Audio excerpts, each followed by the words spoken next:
Basically ఏంటంటే made in project for me. It's Samanvitha creations మీద via Papikondalu project start చేశాము.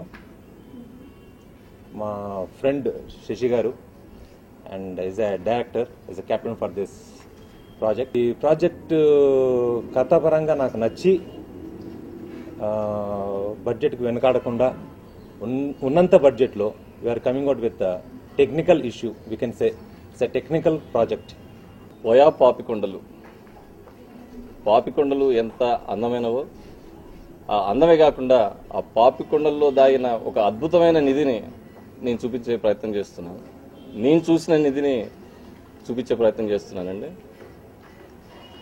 అలాగే ఈ సినిమా ద్వారా 10 మంది నటులే కాదు, ఎక్స్ట్రాడినరీ టాలెంట్ని పరిచయం చేస్తున్నాను. వయా పాపికొండలు అనే మూవీ యూత్ ఎమోషన్స్ని, చిన్న చిన్న ఎమోషన్స్ని ఇలా వయా పాపికొండలకు ముడిపెడుతూ ఆ ఎమోషన్స్ని డైరెక్టర్ గారు చిత్రీకరించడం జరుగుతుంది.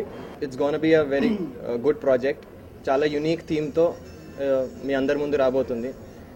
We are all putting in our best and we wish you will appreciate and encourage us. Thank you so much. Shoot start అయ్యి 5 days అవుతుంది. సింగిల్ షెడ్యూల్లో ఈ ఫిలిం అంతా కంప్లీట్ చేయాలనుకుంటున్నా. అండ్ నేను ఈ మూవీలో కీర్తి అనే క్యారెక్టర్ చేస్తున్నా. ఇది ఒక తమిళ అమ్మాయి క్యారెక్టర్. అండ్ సో ఇప్పుడు ఇది కొంచెం మోడర్న్ క్యారెక్టర్ నాది. అండ్ ఇప్పటి వరకు 4 to 5 days షూట్ అయింది మాది. అండ్ సింగిల్ షెడ్యూల్గా కంప్లీట్ చేయాలనుకుంటున్నాం.